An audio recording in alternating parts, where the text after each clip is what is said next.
अस्सलाम वालेकुम, मैं हूं आदिल शाहजेब। मुल्क की सियासत एक बार फिर दिलचस्प अंदाज में करवट ले रही है। IMF से मामला तय पाने के बाद माशी मैदान में ठहराव आ चुका है, रुपए की कदर तेजी से मजबूत हो रही है और शायद यही वजह है कि हुकूमत अब एग्रेसिव मोड में सियासत करती हमें नजर आ रही है।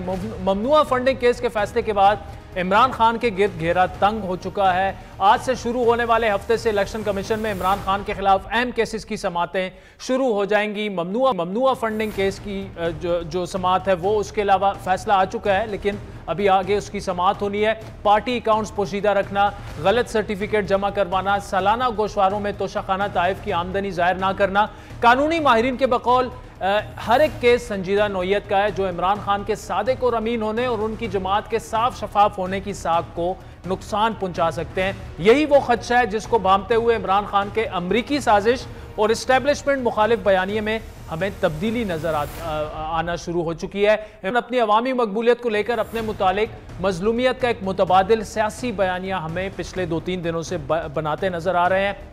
इमरान खान ममनुआ फंडिंग फैसले में उठाए गए संजीदा सवालात का जवाब देने की बजाय खुद को टेक्निकली नॉकआउट किए जाने के डर का इजहार कर रहे हैं और इस बयाने की हिमायत ना करने वाले मीडिया को हस्बे मामूल आड़े हाथों ले रहे हैं।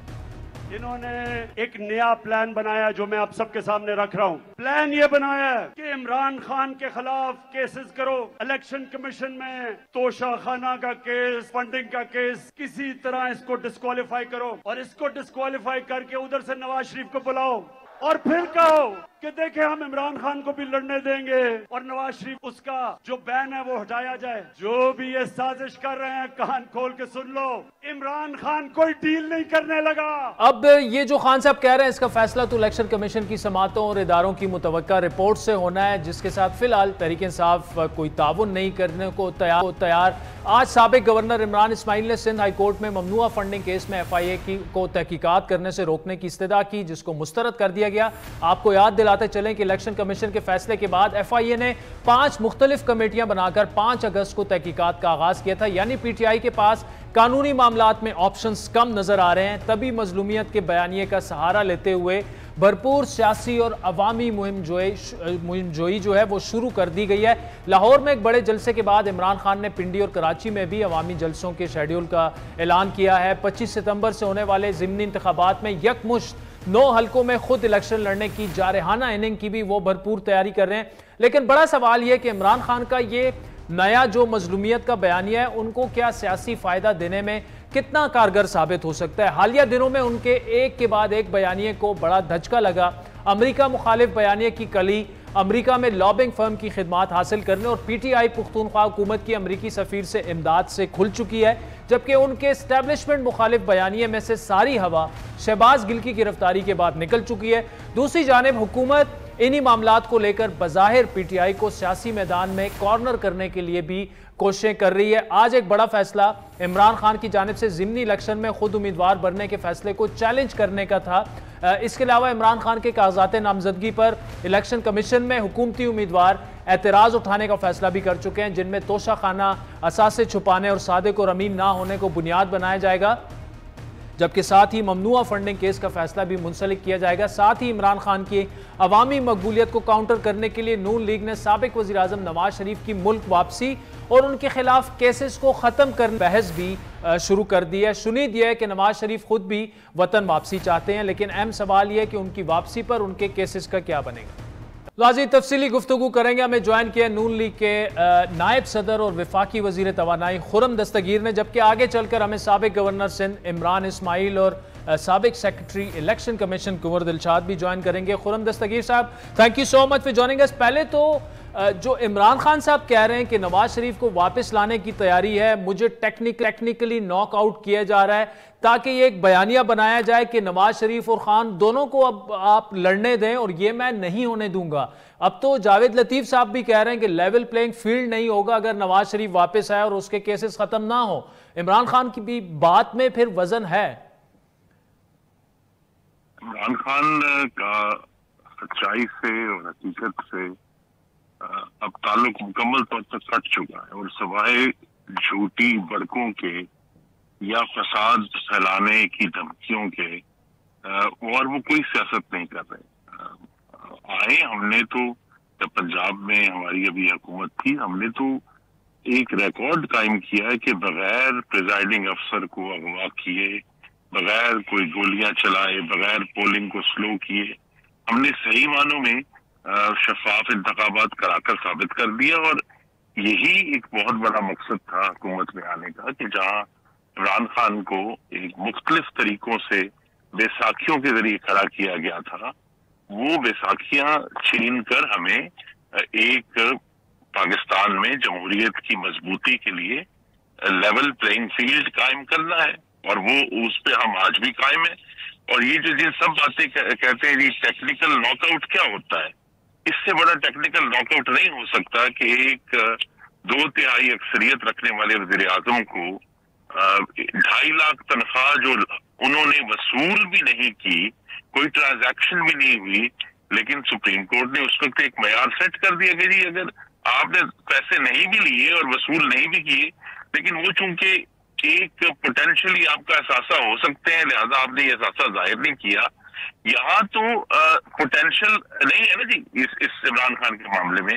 यहाँ तो तोशाखाना के करोड़ों जो है वो सामने है कि उन्होंने खुद वो एडमिट करते हैं कि हमने। अच्छा खुर्रम साहब, यहाँ चले ये केस में तो थ्योरेटिकल इशू नहीं है ना जी, यहाँ तो हमारे सामने है कि कितने अरबों करोड़ों जो है उनके फंड्स में आए, देखिए ये तो यहाँ तो बड़ा वाज़ेह साफ केस है। तो जब ये वाज़ेह और साफ केस है तो मेरी इस्तदा है, और आपने भी अपने प्रोग्रामों में बारहा ये जुमला सुना होगा दूसरी तरफ से, कि अगर चोरी नहीं की तो तलाशी क्यों नहीं देते इमरान खान साहब, तलाशी दे दें, क्यों हाई कोर्ट में जी तो रोकने के लिए, तो आपने चोरी नहीं की, आप तलाशी दे दें। मैं खुर्रम साहब देखिए आपका आर्ग्यूमेंट आ गया, ये केसेस तो चले अब अदालतों में, इलेक्शन कमीशन में, वहां से फैसले हो जाएंगे, लेकिन इमरान खान साहब जो कह रहे हैं कि जी एक नवाज शरीफ को वापस लाने की तैयारी हो रही है और उन्हें इसीलिए नॉकआउट करवाया जा रहा है। अब उसके मेरिट्स पे नहीं जाते, वो किस तरह नॉकआउट हुए हैं, होंगे नहीं होंगे, वो अदालतों के फैसले। लेकिन नवाज शरीफ साहब तो जेल से बाहर गए थे, तो वापस आएंगे तो जेल ही जाएंगे, उनके केसेस कैसे खत्म होंगे? जो जावेद लतीफ साहब कह रहे हैं उन्हें जेल नहीं जाने दिया जाएगा। पाकिस्तान और के आईन और कवानीन में ये गुंजाइश हमेशा मौजूद है कि कहीं कोई नाइंसाफी हो गई है तो उसको दुरुस्त किया जाए, और अगर इसमें कोई कसर रह गई है तो मोहतरम चीफ जस्टिस का जो तारीखी जुमला अभी उन्होंने पंजाब गवर्नमेंट के केस में 63 में दिया है कि जी हो सकता है मुझसे पहले जो है वो प्रॉपरली मैंने इस पर सोच विचार नहीं की, अब मैंने उस पर सोच विचार कर लिया तो मैंने अपना फैसला बदल दिया है, तो फिर सुप्रीम कोर्ट ये फैसला कर सकता है और दूसरी अदालतें ये फैसला कर सकती हैं। लेकिन खुर्रम साहब, अगर नवाज शरीफ साहब को रिलीफ दिया गया, उनका अनडू हो जाता है, वो रास्ता अदालत से ही होके जाता है ना, अदालत के अलावा तो इस पे मुस्लिम लीग नून ने हमेशा ही इस पर अदालतों के आगे सरे तस्लीम खम किया है। हम अदालतों के फैसलों को के ऊपर तनकीद करते हैं, हम उस पर एहतजाज करते हैं, लेकिन हम उनको लेकर आगे चलते हैं। नवाज शरीफ ने 200 दफा नैब की पेशी भुगती, इमरान खान ने अभी तक एक भी नहीं भुगती, तो उनकी चीखें आसमानों से बातें कर रही हैं। तो जब उनको भी सामना करना पड़ेगा तोशाखाना का, जब इनको सामना करना पड़ेगा फॉरेन फंडिंग का, और सिर्फ ये केसेस नहीं है, अभी बहुत सारे केसेस जी रुपए पाकिस्तान के अवाम के हुकूमत बरतानिया ने हवाले किए थे इमरान खान के, वो कौन खा गया? वो खुद खा गए, जिससे वो लिए गए थे वो खा गया। अभी तो उन्होंने बहुत सारी चीजों के जवाब देने, तो यहाँ तो वो नवाज शरीफ की 2.5 लाख की तनख्वाह नहीं है जो नहीं ली थी, यहाँ तो 54 अरब तो इसका जवाब इमरान खान। ठीक है, अच्छा मुझे खुर्रम साहब एक और बात के, अभी कुंवर दिलशाद साहब को इंटरव्यू उनका हो चुका है, वो आपके बाद वाले सेगमेंट में वो आएगा, लेकिन उन्होंने एक अहम नुक्ता उठाया कि स्पीकर राजा परवेज अशरफ साहब का जो किरदार है वो पुरस्रार ऐसे है कि अगर सबने इस्तीफे दे, वो खुद कह रहे हैं कि हमने वापस नहीं लेने, तस्दीक की भी जरूरत नहीं है, तो फिर 9 सीटों को 9 लोगों को क्यों डी सीट किया गया? 11 को किया गया, लेकिन 2 तो रिजर्व सीटें थी, तो तमाम के तमाम को आप डी सीट क्यों नहीं कर देते? वजह क्या है उसकी? पड़ेगा, लेकिन हकीकत है कि अदालतों ले रहे हैं, और आपको मालूम है कि ये भी इसीलिए कुछ साहिबान को और 2 खवातीन को फर्स्ट फेज में डिस्क्वालिफाई किया, ताकि अगर इसका कोई अदालती टेस्ट होना है तो अभी हो जाए। लेकिन इसमें बड़ा वाज़ेह है कि सबको, अगर उन्होंने आज भी वो अपने इस्तीफों पर कायम है, तो सबको जो है फिर जो तमाम तनख्वाहें और पिछले 4 महीने से जो ये लॉजेस में बराजमान है पार्लियामेंट लॉजेस में और तमाम बरात ले रहे हैं, वो ना सिर्फ वापस करनी होंगी बल्कि उनको ये छोड़ना पड़ेगा। और फिर इमरान खान साहब को शायद गालिबन कोई 125 सीटों पर इलेक्शन लड़ना लग जाए। ये जो इन्होंने फैसला किया है 9 सीटों पर इकट्ठा, ये एक इंतहाई कमजोर फैसला है। इसका मतलब है कि इनको अपने जो उम्मीदवारान है उन पर एतमाद नहीं है, क्योंकि पाकिस्तानी कौम को ये मालूम है कि अगर ये इलेक्शन जीत भी जाते हैं तो 9 की 9 सीटें छोड़नी पड़ेंगी, कहीं तो 9 सीटें छोड़नी पड़ेंगी, वे सिर्फ एक रख सकते हैं। तो अगर ये 9 सीटों का खेल जो है ये खेलते ही रहना है अगले 1 साल में, तो हम भी उसके लिए तैयार है, लेकिन इनको कानून का और आइन का सामना करना पड़ेगा। ठीक है, मुझे खुर्रम साहब ये बताइएगा कि इकोनॉमिक फ्रंट पर तो जिस तरह हमने इब्तिदाई में भी कहा, अच्छी खबरें आना शुरू हो चुकी हैं, IMF से मामला तय पा चुके हैं एंड वी आर एक्सपेक्टिंग कि एंड ऑफ अगस्त तक पैसे वगैरह आना शुरू हो जाएंगे, IMF से भी किस्त मिल जाएगी, फिर सऊदी अरब और उनसे भी मामलात हो जाएंगे। थोड़ा सा हमारे व्यूवर्स के लिए अपडेट दीजिए कि where do we stand right now, क्या मामला चल रहे हैं IMF से, कब तक ये हो जाएगा? और जो $4 बिलियन की बात हो रही है कि जी ये दोस्त ममालिक ने दिए हैं, तो ये कौन से दोस्त ममालिक हैं और क्या वो ऑलमोस्ट सर्टन है कि ये मामला तय पा चुके? जी, इसमें जो बात आपके नाजरीन से शेयर की जा सकती है, नंबर 1, IMF ने चूंकि जो LOI है, लेटर ऑफ इंटरेस्ट, वो जारी कर दिया है और मुझे ये तवक्को है कि अगर आज नहीं तो कल उसको दस्तखत करके वजारत खजाना IMF को भिजवा देगी, तो फिर वो जो आखिरी उसमें रुकावट थी IMF की तरफ से डिस्पर्सल में, वो दूर हो जाएगी।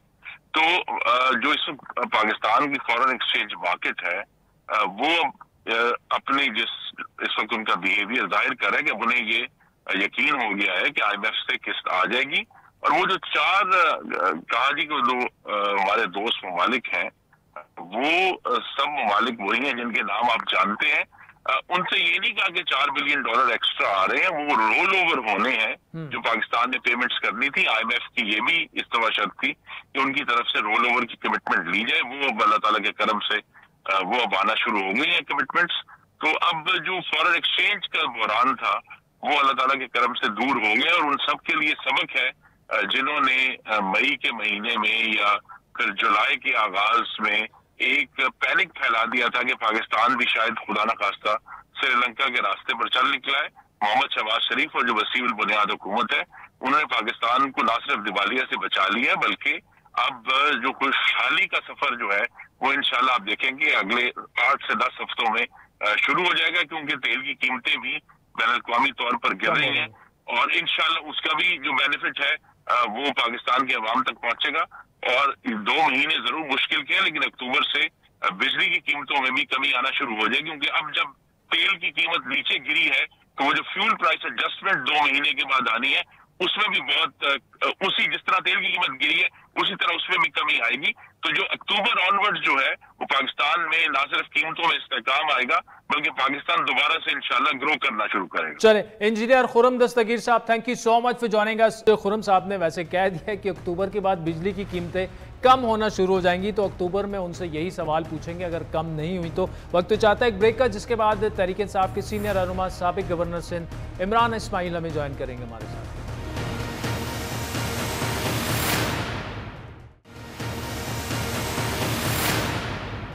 वेलकम बैक नाज़रीन। तहरीक इंसाफ के सीनियर रहनुमा और साबिक गवर्नर सिंध इमरान इस्माइल साहब हमारे साथ मौजूद है। इमरान इस्माइल साहब, बहुत शुक्रिया। खान साहब का जो खिताब था लाहौर जलसे में, एक तो उन्होंने बड़ा क्लियरली कहा कि मुझे टेक्निकली नॉकआउट करने की तैयारी हो चुकी है और शायद ये मामला जो है अभी जो ज़िमनी इलेक्शन आ रहे हैं 9 हल्कों पे उससे पहले ही हो जाए। उन्होंने फॉरेन फंडिंग का जिक्र किया, तोशाखाना का जिक्र किया।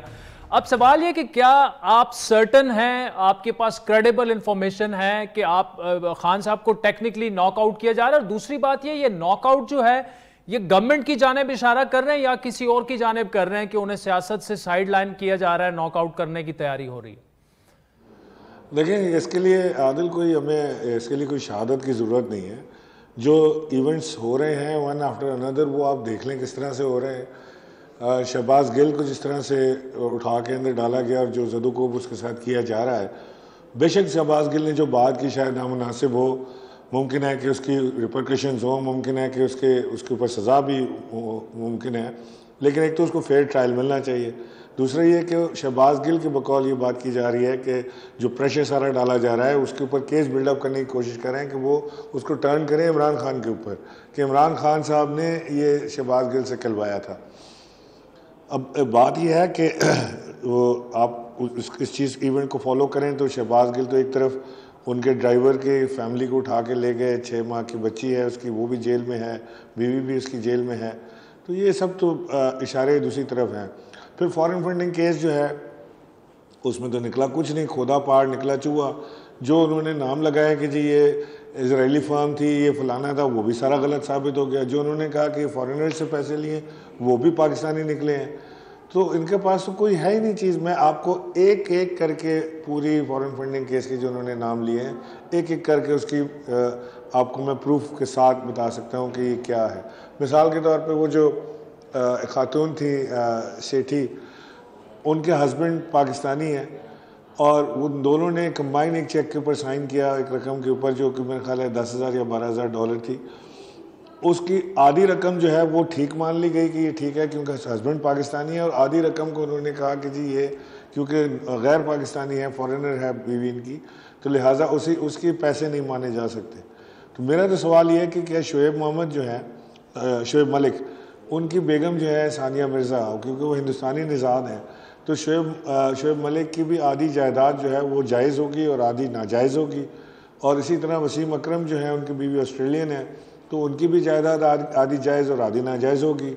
और बहुत सारे हमारे मुल्क के मुक़्तदिर लोग, जजेस, हमारे जनरल्स, हमारे पॉलिटिशियंस, हमारे बिजनेसमैन ऐसे हैं जिनकी शादियां गैर पाकिस्तानियों से हुई हैं। सो इसमें कौन सी ऐसी क़यामत या बुरी बात होगी कि अगर आपने इमरान साहब चले ये तो कोर्ट में मामलात हैं, इसके फैसले हो जाएंगे, लेकिन आपने यहाँ पे बड़ी एक अहम बात की, उसमें आपने ये कहा कि शहबाज गिल ने जो कहा, और आप कह रहे हैं मुमकिन है वो गलत हो, मुमकिन है उसे सजा भी हो जाए, उनको खान साहब से जोड़ने की कोशिश की जा रही है। लेकिन एक थ्योरी ये भी चल रही है कि उन्होंने लिखा हुआ पढ़ा और वो खान साहब की अप्रूवल से, बाकायदा उनकी इजाज़त से जो भी शहबाज गिल ने कहा वो कहा। तो क्या अगर उनको कल को सज़ा हो जाती है, मुकदमात वगैरह जो भी तफ्तीश और वो होती है, तो क्या पीटीआई अपने आप को और खान साहब अपने आप को शहबाज गिल से डिस्टेंट कर लेंगे?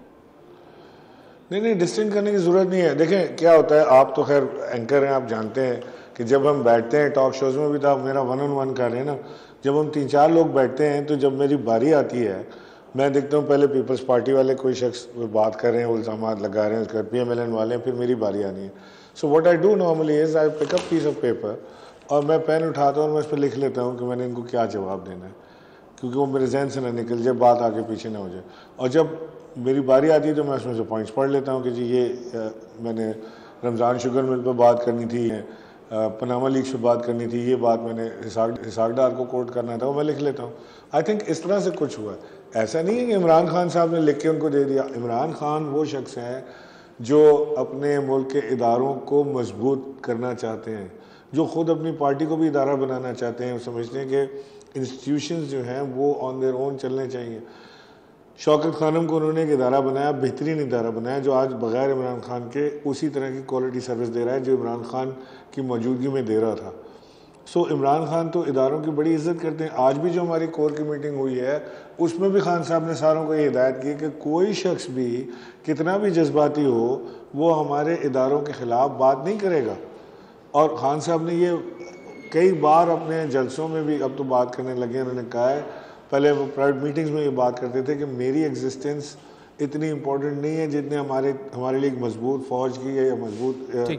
वैसे इमरान इस्माइल साहब, ये बड़ी खुशाइन बात है, आप कह रहे हैं कि आपकी कोर कमेटी में आज खान साहब ने ये कहा भी, फ़ौज के बारे में भी और इदारों के बारे में भी, कि हम उन्हें मजबूत देखना चाहते हैं। लेकिन जब फ़ौज फिर ये कहती है कि हम न्यूट्रल हैं, तो फिर उस राय का भी एहतराम क्या आप लोग आज करते हैं? क्योंकि 2-3 दिन पहले तक तो मान रहे थे कि जो है वो न्यूट्रलिटी इनको ख़त्म करनी पड़ेगी, हमारे हक़ में ये सारी चीज़ें करनी पड़ेगी। तो क्या आप आज मानते हैं ये एहतराम इदारे की राय का है कि हम लोग न्यूट्रल हो चुके हैं, सियासत से कोई लेना देना नहीं है हमारा? देखें, ये एक लंबी बहस है और न्यूट्रलिटी जो है ना वो नज़र भी आनी चाहिए कि ये न्यूट्रलिटी है।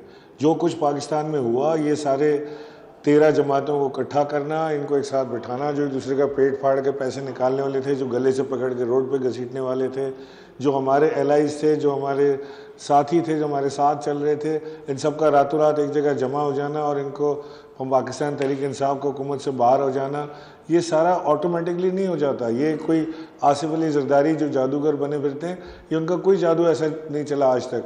उनका जादू चलना होता तो वो पंजाब में आके बैठे थे पैसों के बोरे लेके, वहाँ नहीं सर, लेकिन एक तरफ देखिए अब आप कह रहे हैं कि वो न्यूट्रल, ठीक है, अब आप उनकी जानिब इशारा कर रहे हैं कि उन्होंने इकट्ठा किया, लेकिन एक जानिब आप कह रहे हैं कि अमेरिका ने किया, अमेरिकी साजिश है, इधर आप कह रहे हैं कि न्यूट्रल लोगों ने। मैं इसको क्लियर कर दूं, मैंने आपको पहले कहा कि इदारों का एहतराम, इदारों की इज्जत, इदारों की तकरीम, इदारों की ज़रूरत पाकिस्तान को सबसे ज़्यादा है और हमने हमेशा इदारों का एहतराम किया है। लेकिन अगर हमें कहीं पे तकलीफ़ होती है, कुछ होता है, तो हम किससे बात करेंगे?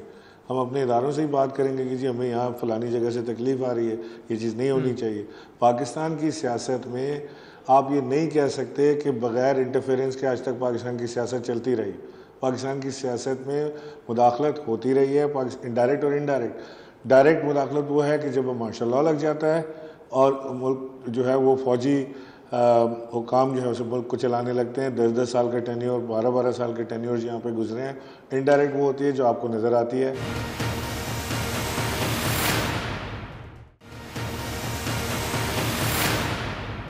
पीडीएम इनडायरेक्ट मुदाखलत की ये तारीफ करती है कि जिस तरह आरटीएस फेल कर दिया गया, फ्लॉप कर दिया गया 2018 में आपको लाने के लिए।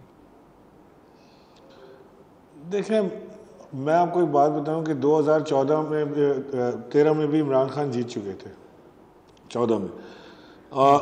इमरान खान उस वक्त इलेक्शन बड़े, जो इमरान खान का फीवर उस वक्त था वो शायद 2018 में भी उतना ही था या उससे थोड़ा कम था। लेकिन 2014 में हम जो 13 में जो हम इलेक्शन लड़े हैं, उसके बाद हमें एहसास हुआ कि जी हम जो पब्लिक की सपोर्ट हम लेकर आए थे और सारा कुछ हम लेकर आए थे, मस्टर किया था, वो वोट को गैदर करना भी एक आर्ट है। यानी जो वोट आपके लिए डल रहा है उसको डिफेंस करना, उसको बचाना भी एक आर्ट है। पाकिस्तान में तो कमाल ये है कि अगर आपको वोट मिल भी जाए और आप शाम को फॉर्म 47 लेके ना निकले हो तो वो बेड़ा गर्क हो जाता है। हमने तो नहीं इल्ज़ाम लगाया कि जी फ़ौज ने हमारे साथ किया, हमने तो नहीं कहा, बिकॉज वी न्यू कि हमारी वीकनेस रह गई। हमारा जो वोट हमें कास्ट हुआ, जो पड़ा, हम उसे नहीं बचा सके। फिर हमने तैयारी की, 18 में हमने ये इसको वोट को बचाया। आपने अभी पंजाब में देखा, पूरी की पूरी स्टेट मशीनरी लगाई गई, तमाम तर जोर लगाया गया, पुलिस को लगाया गया, थाने कचहरियों के चक्कर चलाए गए, लोगों के घर में छापे डाले गए, बट किस तरह लोगों ने आके इमरान खान को वोट डाला। आपने देखा ये कि कभी आपको पाकिस्तान की तारीख में देखें कि बाई इलेक्शन के अंदर कभी 51-52% वोट डाले हो कभी किसी पार्टी। ठीक, मुझे इमरान साहब ये बताइए, एक बुनियादी सवाल है आपसे कि ये जो खान साहब ये कह रहे हैं, उनके जो जितने भी वोटर्स और फॉलोअर्स हैं उनमें भी ये बयानिया जो है पनपता जा रहा है कि इनको टेक्निकली नॉकआउट करने की कोशिश की जा रही है। अब ये सारे केसेस जो है इसको परसू कर रही है गवर्नमेंट, इलेक्शन कमीशन में भी, इस्लामाबाद हाई कोर्ट में भी जो मामलात हैं, तो इससे तो इस्टेब्लिशमेंट का कोई लेना देना नहीं। तो क्या टेक्निकल नॉकआउट करने में इस्टेब्लिशमेंट बिल्कुल न्यूट्रल है? आप समझते हैं कि उनका कोई किरदार नहीं है, जो कुछ भी हो रहा है ये गवर्नमेंट कर रही है? मुझे इस्टेब्लिशमेंट का नहीं पता कि वो टेक्निकल नॉकआउट करने में इमरान खान को इंटरेस्टेड हैं कि नहीं है, क्योंकि मेरा कोई ऐसा डायरेक्ट कनेक्शन नहीं है जिसमें मैं कह सकूं कि जी मैं इंफॉर्मेशन बेस्ड आपसे बात कर रहा हूँ। लेकिन जो अपेरेंटली चीज़ नज़र आ रही है, वही नज़र आ रही है कि इस वक्त ये जो कंटुटों की हुकूमत है, जो ये टुच्चे सारे जमा हो गए हैं, जो ख़ुद अपने ज़ोर बाजू पे इमरान खान के साथ नहीं लड़ सकते, जो बाज़ार में जाके बर्गर नहीं खा सकते, जो रोड पे निकल के लोगों से बात नहीं कर सकते, इलेक्शन कैसे लड़ेंगे? पब्लिक में जाना है ना। आपने देखा इनका जलसा खाली पड़ा होता है, खाली कुर्सियों से खिताब कर रही थी मरियम औरंगज़ेब, और दूसरी तरफ आपने देखा इमरान खान को कि उनके जलसे में क्या हुआ लाहौर वाले में। उसी टाइम शहबाज शरीफ ने भी अपनी किस्मत आजमाने की कोशिश की और उन्होंने पाकिस्तान टेलीविज़न के ऊपर बैठ के खिताब किया। आप यूट्यूब से उठा के देख लें जो डेटा उन्होंने दिया है, 98% Pakistani viewers are watching Imran Khan, 98%। और ये ठीक है, कभी भी अवामी ताकत से खड़े ही नहीं हो सकते। ठीक है, कराची में जलसा हो रहा है अगला, एक तो ये कि क्या आप कंफर्म कर सकते हैं कब वो हो रहा है? दूसरा, 3 बाई इलेक्शंस जो हैं, 3 सीटें, वो कराची की हैं, बड़े कम मार्जिन से पीटीआई जीती थी वहां से, बल्कि कुरंगी और लियारी में तो थोड़ा सा मार्जिन ज्यादा था, लेकिन आपको पता है ट्रेडिशनल एक स्ट्रांग होल्डर है पीपल्स पार्टी का। बाकी 2 सीटें बड़े कम मार्जिन से आप पीपल्स पार्टी से जीते और एमक्यूएम से जीते। कितनी तैयारी है और क्या प्लान क्या है आगे आपका? देखें, यही तो हम कहते हैं कि ये सारी मिली भगत है इलेक्शन कमीशन की और इस इम्पोर्टेड सरकार की। 132 लोगों ने इस्तीफ़ा दिया, स्पीकर ने कबूल किया, रेफरेंस भेज दिया उसने, वो उन्होंने उठा कर रद्दी की टोकरी में डाल दिया। ये आए जाली स्पीकर, इन्होंने आके 11 का इस्तीफ़ा कबूल किया अपनी पसंद के लोगों का। कोई क्राइटेरिया बताएं कि ये कौन से 11 इन्होंने किए, अल्फ़ाबेटिकली किए हैं या इन्होंने वोट के हिसाब से किए हैं कि जहाँ पे थिन मार्जिन था वहाँ पे टेस्ट कर रहे हैं हमें। और इलेक्शन कमीशन ने बग़ैर किसी इतराज़ के उन्होंने उनका लाओ सर बिस्मिल्लाह करके दे दिया। सो यही तो हम कहते हैं कि यहाँ पे ये इलेक्शन कमीशन और ये ऐसे मिली भगत के साथ काम कर रहे हैं। इमरान खान साहब की जहाँ तक बात है कि इमरान खान साहब नौ नहीं, इमरान खान साहब जितनी सीटों पे ये काम करते जाएंगे, इमरान खान साहब ही इलेक्शन लड़ेंगे, नंबर 1। नंबर 2, लियारी से मैंने इमरान खान साहब का कागजात जमा कराए क्योंकि उन्होंने मुझे ऑथराइज़ किया था। और मैंने वहाँ पे बिलावल भुट्टो साहब को चैलेंज किया था कि मैदान भी है और घोड़ा भी है और मौका भी है। आप कहते हैं लियारी आपका गढ़ है, आप कहते हैं कि लियारी पीपल्स पार्टी का गढ़ है और वहाँ से कोई नहीं हरा सकता। वैसे तो हमने 2018 में भी हरा दिया था, अब तो इमरान खान खुद आ गए। मेरा ख्याल है बिलावल भुट्टो को उनके सामने इलेक्शन लड़ने चाहिए ताकि दूध का दूध पानी का पानी हो जाए। ठीक, इमरान साहब आखिरी सवाल आपसे कि अगर तो वाकई आप इलेक्शन चाहते हैं तो अब तो पंजाब में आपकी गवर्नमेंट है, केपी में आपकी गवर्नमेंट है, और खान साहब ने कहा भी था कि हम सारी डिसॉल्व करवा के इलेक्शंस में जाएंगे, कि तो क्यों नहीं ये दोनों हुकूमतें छोड़ के और फोर्स करवाएं इलेक्शन, तो फिर तो हो जाएगा। अगर पंजाब असेंबली टूट जाती है, केपी असेंबली टूट जाती है। नहीं, जो इस वक्त हम चीज़ें देख रहे हैं, पंजाब असेंबली तोड़ने की ख्वाहिश तो इनकी बड़ी है कि करके और सिर्फ पंजाब में इलेक्शन करा दें, फिर केपी तोड़ के सिर्फ केपी में करा दें। ये तो इस चक्कर में बैठे हैं ना। हम अब जो करने लगे, खान साहब ने 14 जलसों की अनाउंसमेंट की है। 19 तारीख को कराची में है, सॉरी आपका सवाल मैं भूल गया था, 19 तारीख को जलसा कराची में है, 21 तारीख को 20 तारीख को हैदराबाद में है, फिर 21 तारीख को कराची का इलेक्शन है। महमूद मौलवी साहब ने 245 से बाई इलेक्शन लड़ रहे हैं। फिर 28 तारीख को कराची का फ़ेज़ 2 का इलेक्शन है सिंध का, जिसमें बलदियाती इंतखाबात हैं।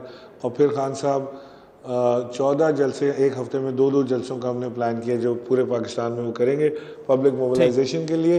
और उसके बाद जब पब्लिक मोबिलाइजेशन कंप्लीट कर लेंगे तो फ़ेज़ 2 में हम जाएंगे। एंड ये मैं आपको बता दूं कि ये इम्पोर्टेड नाकारा हुकूमत जो है, इसे इनके घुटनों के बल इंशाल्लाह गिराएंगे। सर अगेन खान साहब क्या तीनों हलकों से लड़ रहे हैं? आपने कहा महमूद मौलवी साहब भी लड़ रहे हैं, इसका मतलब कि खान साहब खुद 2 हलकों से या 1 हल्के से लड़ेंगे कराची? नहीं, खान साहब तीनों हलकों से खुद लड़ रहे हैं। ये जो 241 वाला था, ये वो पुराना हल्का था जिसमें आमिर लियाकत हुसैन साहब की वजह से खाली हुई थी। जी ठीक, चले इमरान इस्माइल साहब, thank you so much for joining us. तो चाहता है एक ब्रेक का, जिसके बाद आपसे दोबारा मुलाकात।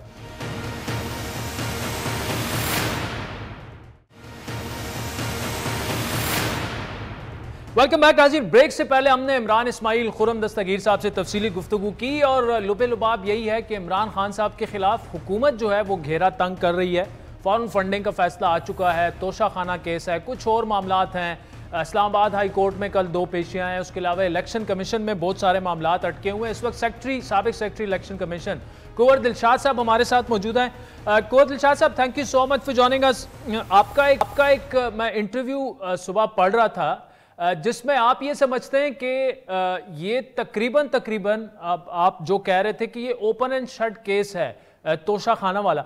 क्यों आप ये समझते हैं? क्योंकि पीटीआई तो ये कहती है कि ये पॉलिटिकल विक्टिमाइजेशन है हमारी और एक इंजीनियर्ड केस है, इसमें कुछ नहीं है। नहीं, इसमें असूली तौर पर हम देखें तो स्पीकर कौमी असम्बली ने जब ये रेफरेंस इलेक्शन कमीशन पाकिस्तान को भिजवाया तो उन्होंने भी अपनी विजडम का जो इस्तेमाल नहीं किया।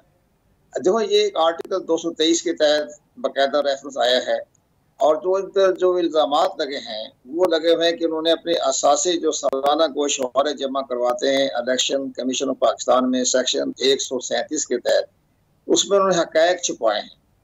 तो ये बिल्कुल दुरुस्त है, हक़ायक़ छुपाना जो है वो करप्ट प्रैक्टिस के ज़िम्मे में भी आता है। लेकिन जब ये स्पीकर की तरफ से इतना अहम जो आया था रेफरेंस, तो उन्हें कुछ दिनों के लिए इसमें बकायदा अपनी जांच पड़ताल भी करनी चाहिए थी और फिर अपनी राय देते, अपनी रिकमेंडेशन देते कि मेरी दानस्त में यहाँ यहाँ कानून की खिलाफ वर्जी हुई है और ये फलां सेक्शन के तहत नाअहलियत के ज़िम्मे में आते हैं। लेकिन स्पीकर साहब ने तो बिल्कुल ऐसा ही एक अपना फॉरवर्ड कर दिया, यानी उन्होंने अपनी स्पीकरशिप की जो अख्तियारात थे वो बरोकार नहीं लाए। इसका मतलब है कि अंदर से वो भी डील करने के मूड में बैठे होते हैं हर वक्त। लेकिन स्पीकर कौमी असम्बली का भी किरदार हमें तो अच्छा समझ नहीं आ रहा कि अभी तक इस्तीफे कबूल नहीं कर रहे। उनको 11 लोगों का इस्तीफे कबूल करके इलेक्शन कमीशन पाकिस्तान को तनकीद का निशाना बनवा दिया। तो ये खुद तो जितने भी हैं आपके 3-4 महीने हो गए और बरबला कह रहे हैं कि हमने इस्तीफा दे दिए। अब इमरान खान 9 हल्कों में खड़े हो रहे हैं तो स्पीकर साहब टस से मस नहीं हो रहे, उनका इस्तीफा कबूल करें जो उनके पास आया हुआ है, तो वो टस से मस नहीं हो रहे।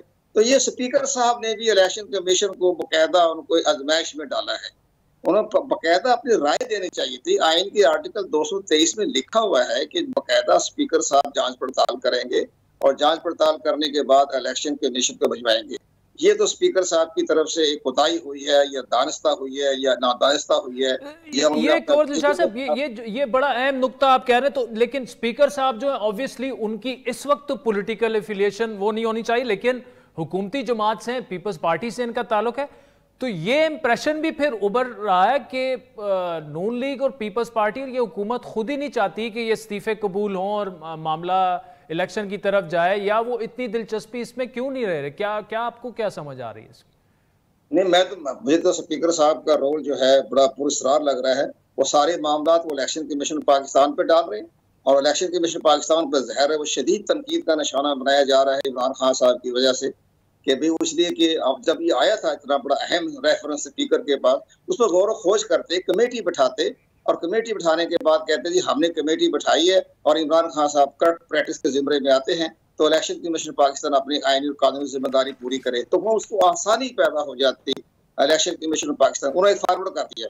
तो मैं तो चीफ इलेक्शन कमिश्नर साहब से आपकी वजारत से दरख्वास्त करूंगा कि इस रेफरेंस को वापस कर दे, रिमांड कर दे स्पीकर के पास, या नहीं हमें अपने रिकमेंड करें, अपनी रिकमेंडेशन दें, इसके बाद हम कार्रवाई करेंगे। लेकिन बहरहाल अब इलेक्शन कमीशन ने नोटिस जारी कर दिया है तो करंट प्रैक्टिस के जिम्मे में आता है। ये जो इमरान खान का जो केस है, तोशा खान का, वो हकायक छुपाए हैं उसमें जो हमारा जो असासे जमा मुझे सर टाइम मेरे पास कम है। कोर दिलशाद साहब, एक बड़ा अहम आपसे मैं सवाल करूं। 25 सितंबर को 9 हल्कों में ज़िमनी इंतखाबात हो रहे हैं, इमरान खान साहब खुद लड़ रहे हैं। केसेस का आपको इनसाइड आउट सारा पता है। सेक्रेटरी आप साबिक रह चुके हैं इलेक्शन कमीशन के। क्या उन इंतखाबात से पहले इमरान खान आपको, जिस तरह वो खुद खदशे का इजहार करें कि उन्हें टेक्निकली नॉकआउट करवाने की साजिश हो रही है, क्या आपको नाअहल होते देख रहे हैं या इन केसेस में थोड़ा सा टाइम लगेगा, ये इलेक्शन वो लड़ लेंगे आराम से?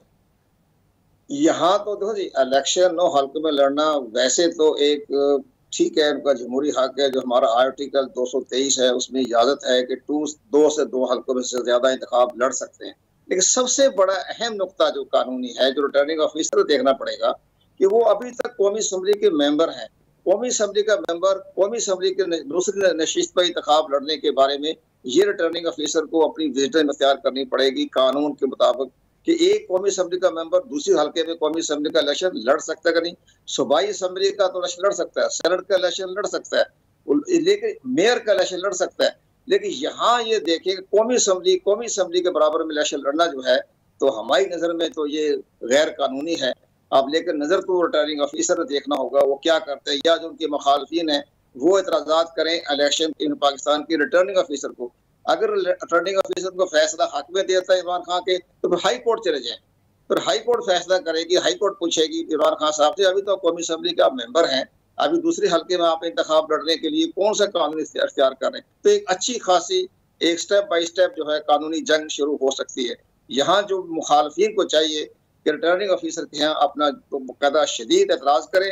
अगर रिटर्निंग ऑफिसर उनके एतराज़ को मुस्तरद कर दे तो फिर हाई कोर्ट चले जाएं, तो ये एक अच्छी खासा रास्ता खुल जाएगा अब अपने अपोजिशन के लिए भी और इलेक्शन कमीशन की भी रास्ता मिल जाएगा हमें क्या करना चाहिए। लेकिन बहरहाल असूली तौर पर एक हल्के से दूसरे हल्के में इलेक्शन लड़ना गैर कानूनी तो नहीं है, गैर रवायती भी है, गैर जमहूरी भी है, गैर इखलाकी भी है, लेकिन आइन जो खामोश है। लेकिन सर आखिर में जाते हुए पता कि आपकी बातों से ये लग रहा है कि शायद इलेक्शन कमीशन जो है वो भी, चूंकि बड़े बोल्ड फैसले उन्होंने किए, फॉरेन फंडिंग का फैसला भी सामने आ चुका है 8 साल के बाद, तो क्या इस वक्त वो दबाव में है और उनके लिए अब मेरिट पर और इस तरह के फैसले करना थोड़ा सा मुश्किल होगा? नहीं, इलेक्शन कमीशन पाकिस्तान को बिल्कुल वो किसी दबाव में नहीं है। वो बड़े अपने अपने आइन और कानून के मुताबिक अपना फैसला कर रहे हैं। नोटिस भी जारी कर दिए ममनुआ फंडिंग के बारे में भी, तोशा खान के बारे में। हालांकि स्पीकर साहब की गलती है ये सारा स्पीकर साहब ने मलबा डाल दिया हमारे चीफ इलेक्शन कमीशन के ऊपर। तो बहरहाल स्पीकर साहब पीपल पार्टी के नहीं है, कस्टोडियन है, पूरी असेंबली के स्पीकर हैं। किसी पीपल पार्टी से कोई ताल्लुक होगा अंदरूनी तौर पर, लेकिन कानूनी तौर पर उन्हें अपना विजडम इख्तियार करना चाहिए था। नंबर 2, इसके बाद इलेक्शन में पाकिस्तान एक कंटेम्प्ट ऑफ कोर्ट भी जारी करने वाला है चंद दिनों में। वो बड़ा इंपॉर्टेंट होगा, वो तमाम केसेस से ज्यादा इंपॉर्टेंट होगा जो कंटेम्प्ट ऑफ कोर्ट लगा रहा है इलेक्शन कमीशन पाकिस्तान चंद दिनों में। इस लिहाज से अब भी लाहौर में जो स्पीच की इमरान खान साहब ने, फिर इलेक्शन कमीशन को तनकीद का निशाना बनाया, उसकी भी उन्होंने पैमरा से अपने तमाम डॉक्यूमेंट्स मंगवा ली है। तो ये जो मामला होगा कंटेम्प्ट ऑफ कोर्ट का, ये सबसे ज्यादा सीरियस केस होगा। और यहाँ इलेक्शन में पाकिस्तान के मेंबरान जो है बिल्कुल अपनी तैयारी कर रहे हैं और चंद रोज में इसका नोटिस जारी हो जाएगा इमरान खान साहब को। बाकी तोशा खान का तो मामला जो है वो 90 दिन में फैसला करना है इलेक्शन में पाकिस्तान ने, और करंट प्रैक्टिस के तहत उनमें नाअहलियत नहीं आती। ये मैं आपको आपके चैनल पर कह दूंगा, तोशा खान में उनकी नाअहलियत नहीं है। वो 3 साल की सजा है, वो भी फौजदारी मुकदमा है। डिस्ट्रिक्ट सेशन जज की अदालत में जाए, वहाँ केस लड़े, तो लेकिन डायरेक्ट नाअहलियत जो है वो तोशा खान के केस में या स्पीकर के रेफरेंस में नहीं बनती। लेकिन सजा है, अपने करंट प्रैक्टिस की हक़ाइक़ छुपाए। वो 3 साल की सजा है, लेकिन सजा का जो चैनल बहुत लंबा है, बहुत तवील है। वो सेशन जज के पास जाना पड़ता है। वो सेक्शन 174, 173 में डिटेल लिखा हुआ है कि ऐसा कोई हक़ाइक़ छुपाएगा तो उसके खिलाफ फौजदारी का मुकदमा वो दायर करवा सकता है इलेक्शन कमीशन। लेकिन आप ये कह रहे हैं, नाज़रीन आपने सुना कुंवर दिलशाद साहब को, वो कह रहे थे कि जो कंटेम्प्ट का केस है, जो इलेक्शन कमीशन उनके मुताबिक काफ़ी क्रेडिबल इंफॉर्मेशन उनकी होती है, इससे पहले भी जो वो बातें करते हैं अक्सर वो 2-3 दिन में हो भी जाती हैं। तो उनके मुताबिक जो कंटेम्प्ट केस है, जो उन्होंने लाहौर में स्पीच की है, उसकी भी सारी डिटेल्स मंगवाई जा रही हैं और वो बड़ा सीरियस केस हो सकता है। तो आज के प्रोग्राम पर आपके फीडबैक के मुंतज़िर। हमारा ट्विटर हैंडल है @आदिल शाहज़ेब। मुझे मेरी टीम समेत इजाज़त दीजिए।